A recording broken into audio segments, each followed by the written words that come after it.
Hi, my name is Charmy. At my mother's funeral, my sister gave a beautiful speech about legacy and family, while she'd already changed the locks on the condo my mom left behind. Not just any condo, a $450 million estate filled with decades of art, memory, and history. And she told the doorman, I was no longer family. But here's what she didn't know. My mother had already made her decision, and it wasn't the one Selena expected. How did I go from erased to entrusted? Why did my mother choose the daughter she barely mentioned in public over the one who built her brand off our last name? And what exactly was locked behind that sealed door for so long? You might think this story ends in court. It doesn't. It ends with a painting that was never finished. But maybe that was the point. I thought I was prepared. I'd gone over it 100 times in my head. What I'd wear, how I'd carry myself, how I'd stay silent. Not invisible, just silent. But when I stepped into the main chapel at St. Jude's that morning, I knew within seconds that my preparation was no match for the reality I was about to face. The first thing I saw was the program. Stacked neatly in gold-embossed holders by the entrance, they were designed like a museum pamphlet, polished, curated, soulless. I picked one up, fingers trembling not from grief, but from something colder. On the back page, beneath the words "In loving memory of Odessa Durant," there were 3 names listed under immediate family: Selena Harlow, Paul Harlow, Cassandra Harlow. My name wasn't there. I stared at it for a moment too long. A woman behind me, someone I didn't recognize, tapped my shoulder and whispered, "Are you family or press?" I didn't answer. I just smiled and stepped aside. Inside, the chapel looked like a set piece. White roses everywhere. A giant photo of Mom, the one from her Architectural Digest cover, where she looked like she was posing to impress an investor, not building a home. Selena stood near the altar, shaking hands, smiling through tears. She always had a gift for the camera. Even without one around, she performed. I found a seat near the side aisle. Not with the family. Apparently, I wasn't part of that anymore. People filed in. The pianist played something somber and expensive sounding. When the service began, Selena stepped up to the podium, took a deep breath, and delivered a speech so polished, it might have been rehearsed with a teleprompter. She was a mother, a visionary, and the reason I became the woman I am today, Selena said, pausing just enough for effect. Everything I am, I owe to her, and I will carry on her work, her home, and her values. There it was again. Her home. I didn't flinch, didn't cry. I didn't even shift in my seat.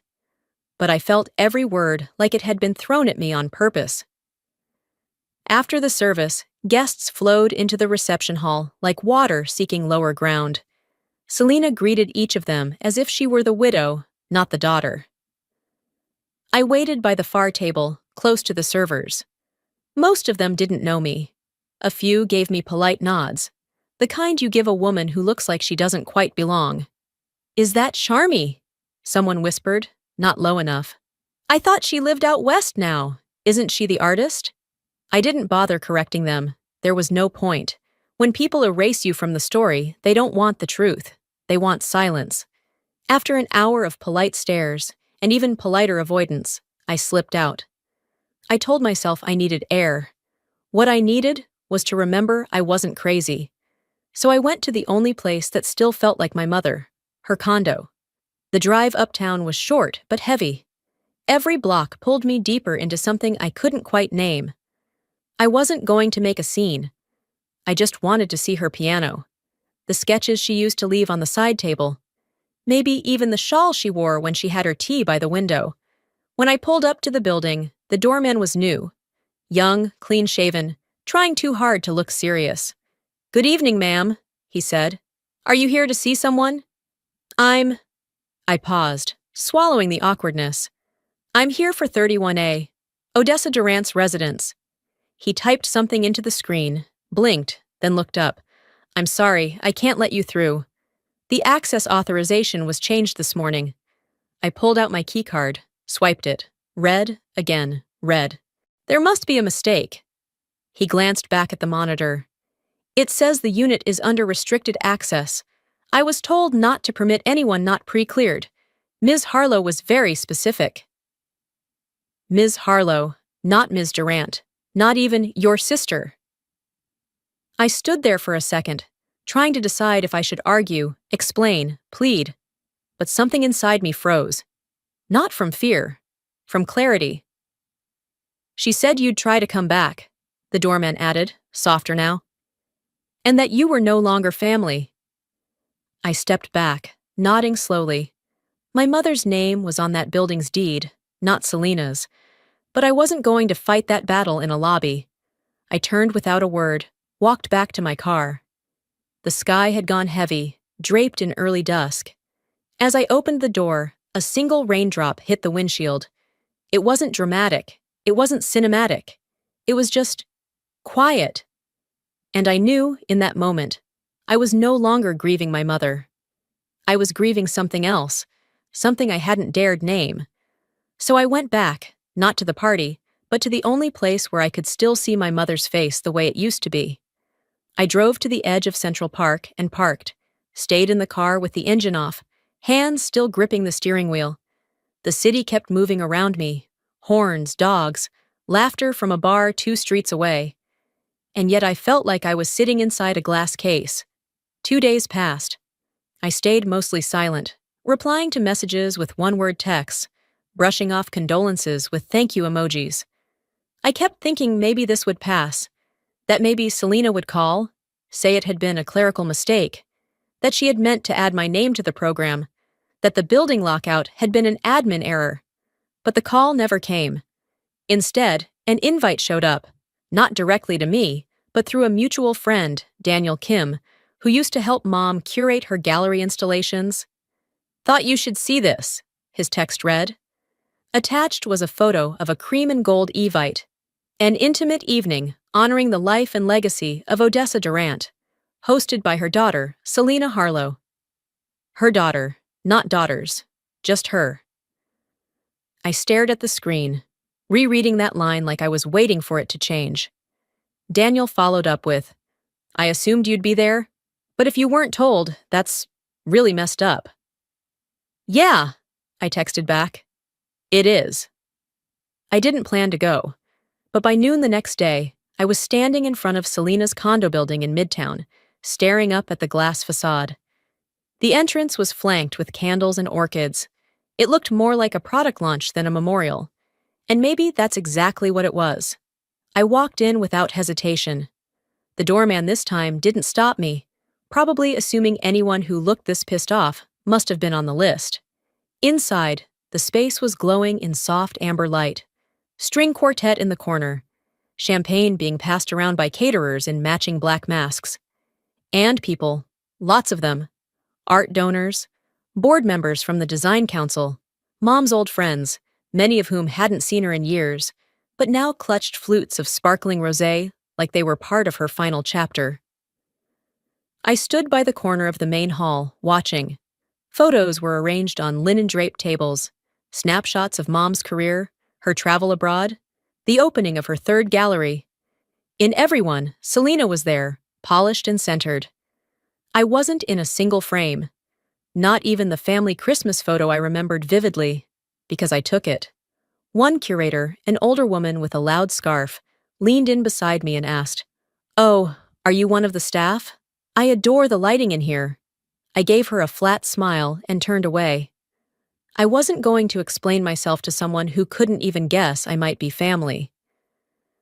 I found a spot near the hallway exit.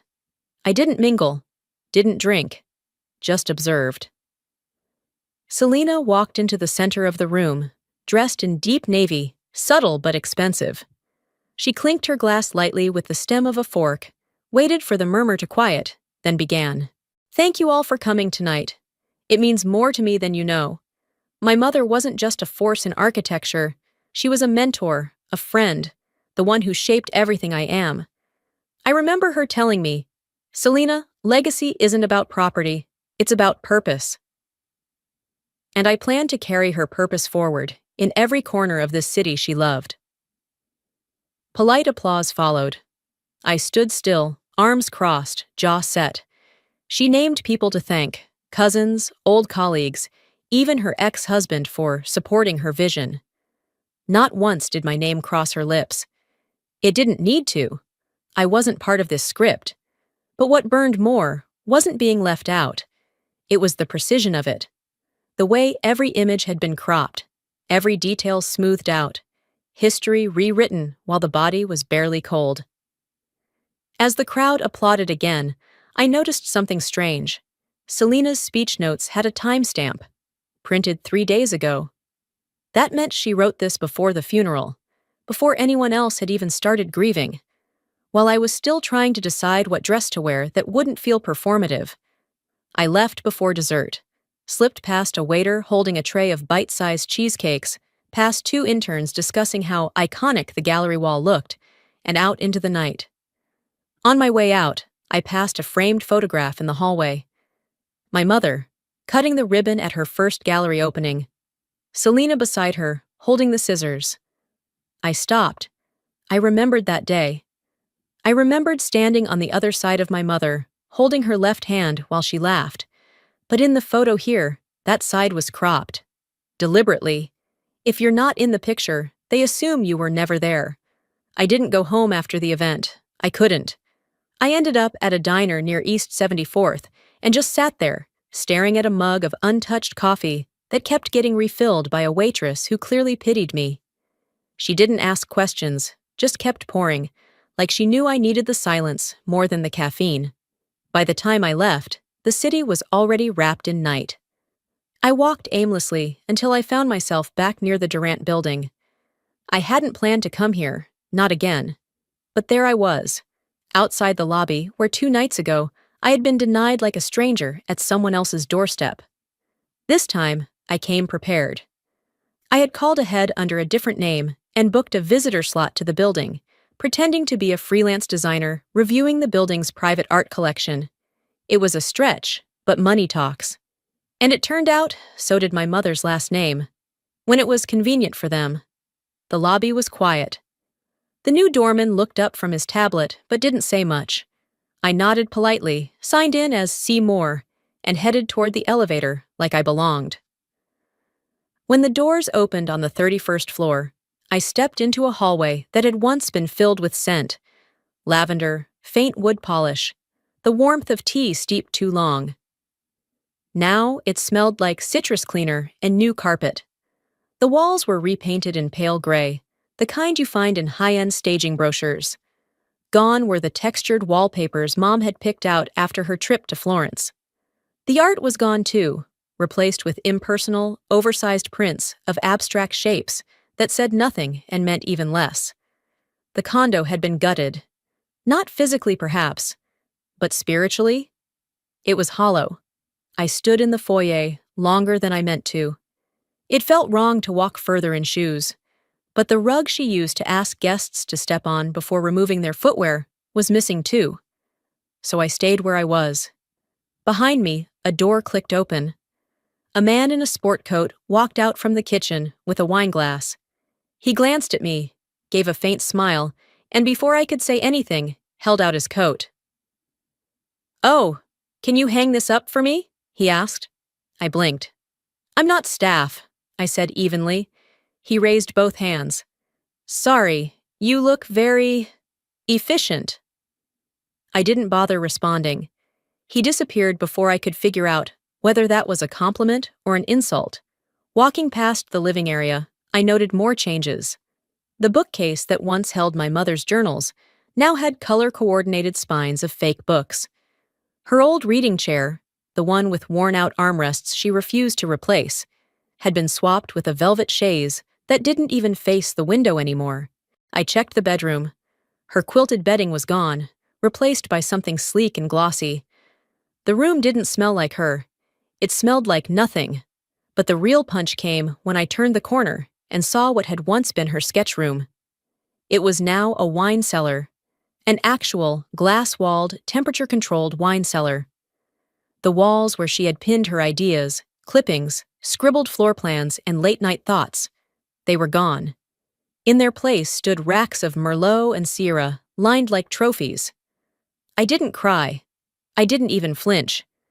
I just stood there, absorbing the silence. I took one breath, then another. This wasn't accidental. This was surgical. Selena hadn't just taken over. She had replaced everything, erased everything that made it feel like home, and refitted it like a showroom. Behind me, soft footsteps approached. I turned and saw someone I vaguely recognized, an assistant who used to work with Mom in her first gallery. He paused when our eyes met. "Charmy?" he said under his breath. I nodded. He hesitated, then looked over his shoulder and said quickly, "You didn't see me, okay?" Then he walked away. That told me everything I needed to know. Selena had made it clear to everyone, whatever my connection to this place was, it was to remain unsaid. But there was one more space I hadn't checked. At the far end of the hallway, past the newly framed mirror and the artificial orchid arrangement, was the old writing room. My mother's sacred space. She used to call it her quiet engine. It was where ideas lived before they became blueprints. The door was locked, not shut, locked, with a digital keypad I hadn't seen before. I was about to lean in, check the frame, when a voice from down the hall startled me. "Ma'am, I need to ask you to leave that room alone." It was one of the building's staff, dressed in maintenance gear. "Who authorized it to be locked?" I asked, already knowing the answer.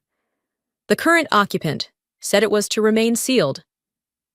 "Did they say why?" He shrugged. "Didn't ask, just followed the order."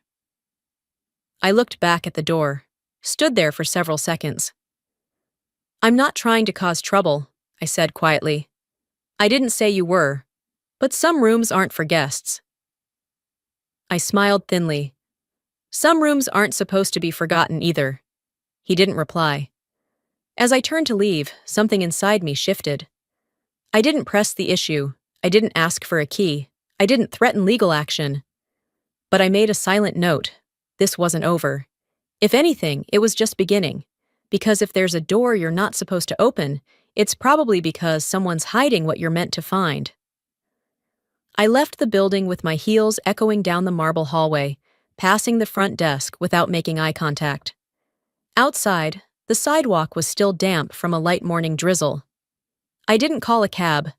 I needed the walk, a long one. I looped past Madison, then cut through Park, keeping my head down while the city carried on like nothing had happened. That night, I barely slept. I kept going back to the sealed room. The way the door stood untouched, guarded by a password and silence. What was she hiding? Or, what had been hidden from me?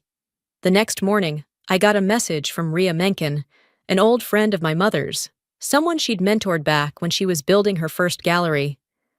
Rhea had always been quiet but observant. We hadn't spoken in years. Her message simply said, "Can we meet? There's something you need to see. Odessa asked me to hold it for you." We met at a small cafe tucked away behind a florist in Midtown. It smelled like lavender and roasted beans, and for a second, I imagined my mother sitting across from me, sketchbook open, stirring her tea with the wrong end of the spoon. Rhea arrived 10 minutes late, wearing a shawl I instantly recognized. My mother's. She didn't say anything about it, just handed me a small flash drive wrapped in tissue.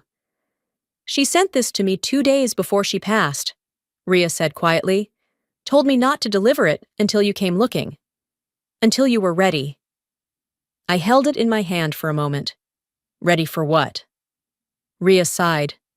"For the kind of truth you don't find in a will." Later that afternoon, I opened the file on my laptop. It was encrypted, password protected. But the answer came to me in an instant. My mother's old sketch title from her final solo show, Weightless Truths. It opened. There were no legal documents, no scans of property deeds or banking statements, just a single email, sent directly from her personal address, dated 4 days before the stroke. "Charmy, if you're reading this, it means you've been pushed out farther than I hoped you would. I've watched your sister rewrite more than just facts. She's rewriting meaning, And I'm sorry, I let it happen too long. But listen carefully. The key to all this isn't in court documents or gallery plaques. It's in values, ethics. You always understood that better than the rest of us. That's why this place was never about ownership. It was about stewardship, about trust. I read it twice. Then, once more, aloud, to the empty room. There was no vengeance in her tone, no bitterness, just clarity. And suddenly, I felt still. I stopped trying to be included. I no longer needed a chair at Selena's table. I had my own. And I had the truth. 2 days later, I received an invitation to a family gathering hosted by the Hastings cousins. I was surprised to see my name spelled correctly for once. It was labeled a tribute dinner, meant to honor Mom in a more intimate setting. I debated going, but something in me said I needed to show up. Not for them, but to observe. The gathering was held in a brownstone just off Lexington. When I arrived, Selena was already there, perfectly composed, surrounded by familiar faces. Everyone looked up when I entered. A few smiles. A few stares. One person I didn't recognize even asked if I was the one from Portland. As the dinner progressed, a slideshow of Mom's life played on the screen above the fireplace. Pictures of her early years, her gallery openings, ribbon cuttings, award nights, and of course, photo after photo of Selena by her side. None of me. Not a single one. I sat still, hands folded in my lap, trying to decide if this was anger or just deep fatigue. Then one of my aunts stood up, glass in hand, and said, "We all know Odessa was strong-willed, but let's be honest. Selena was the one who stayed, the one who held her hand at the end. Some of us disappeared when she needed us most." I felt my stomach tighten. My cousin Jordan leaned in. "You were always the artistic one," he whispered. "But fragile. You know what I mean." I didn't reply. I just reached for my coat and stood up. No one stopped me. In the hallway, I took out my phone and opened the email again. My finger hovered over the bottom of the screen. That's when I noticed it. There was a scroll bar. A second page. I hadn't seen it before. "If they ever turn on you, don't fight them in the room. That's not where truth wins. It wins in stillness, in evidence.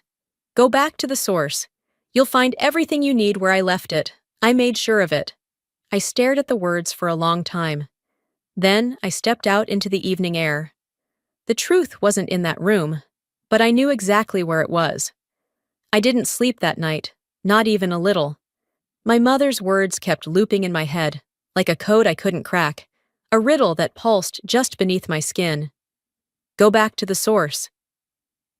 It echoed in the silence of my apartment long after the city outside had gone to bed. At 7:12 the next morning, I stood outside a building I hadn't visited since my 20s. Brick facade, third-floor office, a small bronze plaque that read, "Franklin Givens, Estate Law." The doorman looked older. He recognized me. Barely. "Still look like Odessa," he said quietly, holding the door open. I nodded, but didn't reply. Inside, the elevator creaked the way it always had. I remembered being 12, sitting in that office beside my mother, swinging my legs while she signed something I wasn't allowed to understand. She had told me then, sometimes a signature says more than words. Franklin met me in the hallway. He hadn't aged much, still had the same houndstooth blazer, the same way of folding his hands like a funeral director preparing bad news. But when he saw me, he smiled. Not pity, not concern. Recognition. "Charmy," he said, extending a hand. "I was wondering how long it would take." "Is that so?" I asked, stepping into the office. He motioned for me to sit. There were no pleasantries. He walked over to the filing cabinet, pulled out a thick red folder, and placed it gently on the table between us. "Your mother asked me to wait," he said. "She made it clear this file was to be opened only if and when you came on your own. No one was to push you." He slid it forward. I opened it. Inside were pages, some typed, some handwritten. On top was a notarized document titled Durant Family Living Trust, Art and Property Addendum. My name was the only beneficiary listed under the Durant penthouse. Not Durant sisters, not equal heirs, just me. Selena knows nothing about this? I asked. Franklin shook his head. She assumes the condo was transferred into her name because of a draft she saw years ago. Your mother never finalized that one. She changed everything 6 months before she passed. I skimmed the paperwork. It wasn't just ownership, it was structure. A trust for public arts outreach. A clause that the property be protected, preserved, not gutted for resale or commercial use. She wanted it to become something lasting, Franklin said, not just valuable. I didn't realize I was gripping the folder until he laid a hand on it. There's more, he said. Something personal. He reached into a drawer and pulled out a small USB drive. He plugged it into his laptop, angled the screen toward me, and hit play. The screen flickered. Then she appeared. My mother, Odessa Durant, seated in her reading chair, wrapped in a blanket I hadn't seen since her chemo days. She looked tired, but her eyes were steady, sharp. If you're watching this, Charmy, she began, then I didn't get to tell you in person, and that's my greatest regret. Not because I doubt what I've done, but because I know what Selena will make you feel. She paused, took a breath. I didn't choose you because you're the better daughter. I chose you because you never asked for anything, and that's how I knew you wouldn't waste what mattered.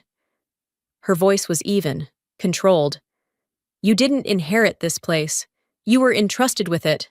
And if your sister tries to tear it apart, remind her this home was never built for applause. It was built for meaning. The screen went black. I said nothing. Franklin handed me a paper slip. A meeting confirmation with the property board, scheduled for the next morning. I didn't remember asking him to set it up, but maybe he knew me better than I thought. I assume you'll need to bring that notice with you too, he said, lifting another document. I took it. It was a violation report, filed against the Durant condo unit, unauthorized structural modifications, signed off by 1S Harlow. The kitchen demo, the wine cellar conversion, the removal of the archive walls, all listed. All on record. Selena hadn't just tried to rewrite the story, she'd left a paper trail while doing it. I stood up, gathered the file, the flash drive, and the notice. Franklin didn't walk me to the door. He didn't need to. As I stepped into the hallway, I didn't feel triumphant. I didn't feel angry. I felt focused. Finally. Selena had buried the past in renovations, edits, silence. Tomorrow, I'd start digging. One signature at a time. The next morning came without fanfare. No glowing sunrise, no cinematic breeze through the window, just the ticking of my kitchen clock, too loud in the silence. I got dressed in dark navy slacks, a simple blouse, and a soft gray coat my mother once picked out for me. I didn't wear it often, but that morning I needed something of hers on me, even if it was just the lining brushing my wrists. I arrived 15 minutes early to the board meeting. The condo's private lounge had been converted into a temporary hearing room, sleek chairs, a long walnut table, water pitchers that no one touched. Outside the glass doors, I noticed 2 people with press badges hovering quietly in the hallway. One carried a small video camera. They weren't live, not yet, but they were waiting.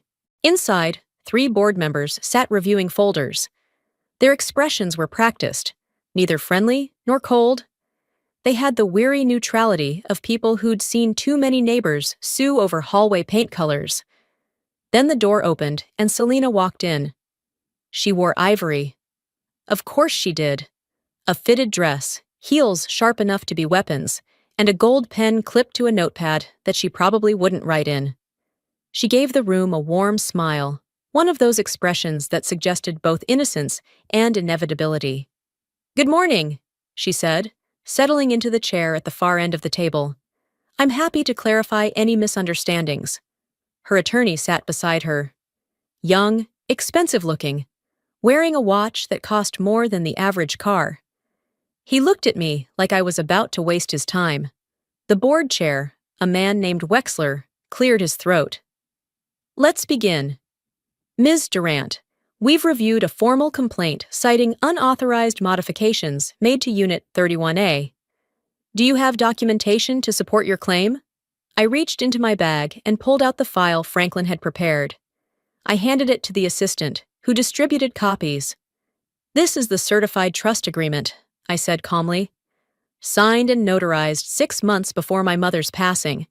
It names me as the sole trustee of the Durant family penthouse, including all contents and fixtures, with explicit conditions regarding structural integrity. Wexler flipped through the pages. His eyes paused on the signature page. Selena shifted, but said nothing. And, I added, I'd like to play a short recording, if you'll allow it. Wexler nodded. I pulled out a small speaker from my bag and placed it on the table. I pressed play. My mother's voice filled the room. Soft, tired, steady. This home, and everything in it, was meant for Charmy. Not because she's the youngest, but because she's the only one who never tried to take it. For a moment, no one moved. Selena's attorney leaned in and whispered something to her. She didn't respond. Her hands were clenched under the table. I continued. There's also an updated valuation report. As of last quarter, the condo, along with the original art, the rare design pieces, and the remaining architectural manuscripts, is estimated at over $450 million. Wexler raised an eyebrow. Ms. Harlow, were you aware of this valuation? Selena exhaled slowly. I was under the impression the property had been restructured into a family asset. Your name doesn't appear on the trust, I said, looking directly at her. And the permit applications you submitted for structural changes? They violated the governing rules of the building and the trust, which brings us here. The board members exchanged quiet glances. Then Wexler looked up. Thank you. We'll deliberate now. We waited. 10 minutes, then 15. The silence stretched like glass, delicate but ready to break. When they returned, Wexler's voice was even. The board acknowledges the validity of the trust and has reviewed the violation notice. We vote unanimously to recognize Charmy Durant as the legal owner of Unit 31A. All renovation permits issued under Ms. Harlow are hereby revoked. Ms. Harlow will have 10 days to vacate the premises. No applause, no shock. Just paper being stacked neatly and a gavel that didn't exist tapping the edge of Wexler's folder. I stood slowly, adjusted my coat. This isn't a victory, I said, voice level. It's a restoration. As I turned to leave, Selena said nothing. Not at first, but just as I passed her chair, she looked up. Not with anger, but something colder. She always picked you, she said quietly, even when you were a ghost in this house. I didn't stop walking, but my hands tightened at my sides. Ghosts don't forget. They remember everything, especially what you tried to bury. By the time I got home from the board meeting, the press had already done the talking for me. I didn't need to say a word. The headline on one of the local news sites read, Architect's daughter restores legacy after bitter estate battle. It was clean, sanitized, but it made one thing clear. I was no longer invisible. Still, the silence that followed wasn't peace. It was the pause before another blow. 3 days later, just before midnight, I received a message from a firm I didn't recognize. A legal firm apparently retained on behalf of an anonymous party. They had submitted a complaint, formally accusing me of forging trust documentation. Attached to the message was a PDF, photos of a printed will. One page, my mother's signature, my own. A timestamp that placed my name on the document 3 days before Mom's recorded final signature. Fraud. That was the word they used. A word that felt too sharp and too false to land cleanly, but it cut just the same. An hour later, someone leaked it to social media. Not a news outlet, not even a blogger, just a faceless account with a caption that read, Trust fund baby caught faking her way into inheritance. It spread like dry grass catching flame. No context, no correction, just insinuation. I stared at the screen for a long while. And then I got up, walked to the file drawer I hadn't touched since the funeral, and pulled out the envelope Franklin had marked Private Handwritten Addendum. I remembered what he'd said the day I visited his office. Your mother wrote this with no intention of it being read by lawyers first. She wanted clarity, not litigation. I unfolded the first page. Her handwriting was smaller than I remembered, tight, deliberate, not like her usual messy post-it notes or scribbles on the margins of architectural sketches. If any part of this home is altered, structurally, legally, or reputationally, by anyone attempting to distort my wishes, their claim to it becomes null. This isn't punishment. This is protection. The truth is worth preserving, not debating. It was signed, dated, and attached to a scanned floor plan with highlighted notes. Her notes, about which walls could never be touched. Walls that Selena had torn down during her so-called modernization. I forwarded the entire file to Franklin, CC'd the estate lawyer, and added one line. Please notify the condo board. This is my formal response. No rage, no plea, just fact. I spent the next day in silence. No media interviews, no angry posts, no rebuttals. Instead, I went back to the condo, alone this time. I wanted to walk through it before it stopped being a battleground and became a home again. I unlocked the door, walked in. The space was empty. Selena hadn't been by since the meeting, but I could feel the tension lingering like smoke. I went to the archive room. It had been resealed after the board's vote. The keypad had been replaced, and I now had the code. I opened it. Inside, nothing had been restored. The plastered wall was still smooth where she'd covered up the built-in shelves. The carpet had been stripped. The ceiling lights were harsh and clinical. But in the far left corner, a single cabinet remained. One she hadn't managed to gut. It was locked, of course, but the key had been sitting in my mother's old sewing kit, in a drawer no one else had touched. I opened the cabinet. Inside was a sketch pad. Old, water-stained at the edges. The kind my mother had always used for her personal designs, never for clients. On the first page, a pencil drawing of the condo, floor plan, handwritten notes, and then a phrase scrawled across the margin, as if she'd written it quickly, without stopping to think, this is hers. Let her prove it the right way. Not let her fight for it. Let her prove it. That night, just after 2 a.m., I heard the front door buzz. I checked the camera. It was her. Selena.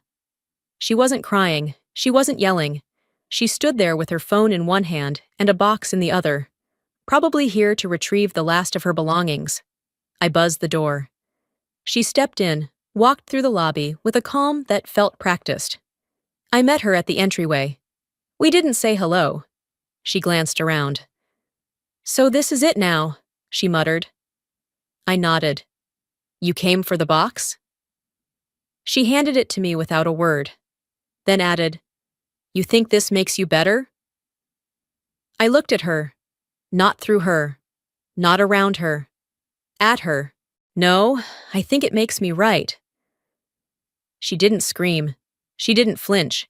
She just stood there, quiet for a beat, then said, She always saw you as the safe one, the backup plan, the one who wouldn't get in the way. I didn't argue. I didn't need to. Instead, I walked to the desk, picked up the legal notice the building had delivered earlier that day, handed it to her. Effective immediately, I said. You're barred from the unit until further legal review. That includes the common areas. Her hand shook as she took it, just slightly. You really think this makes you better than me? I didn't answer her, because for the first time, I realized this was never about being better. It was about being right. 3 days after I handed Selena the legal notice, I stood barefoot in the center of the penthouse, watching light filter through the tall windows as a quiet hum of voices echoed down the hallway. The board had arranged for a press walkthrough to mark the condo's new designation as a historical property, an effort to honor my mother's contributions, not just to architecture, but to the cultural landscape of the city. It wasn't my idea, but I didn't oppose it. Not anymore. I wasn't protecting a structure. I was protecting what it stood for. I wore black slacks, a simple cream blouse, no makeup except a thin stroke of eyeliner. I didn't need to prove anything. I just needed to be present. The walls had been left mostly bare, at my request. I didn't want this to look like a gallery. I wanted space to breathe, to remember, to begin again. Except for one piece. In the heart of the living room, mounted under soft lighting, was a mixed media canvas my mother had started in her final months. I'd found it in the sealed cabinet tucked behind the plaster wall, one of the few things Selena hadn't reached. It showed two female figures. One was fully painted, in rich oils, colors bold and certain. The other was a sketch, faint, almost translucent, her features unfinished. My mother had titled it Balance. The press arrived in small waves, a journalist from an architecture magazine, a photographer from a city newspaper, one young videographer who set up a single camera and asked if I wanted to be recorded. I declined. "I'll say a few words," I told them. "No script, just something simple."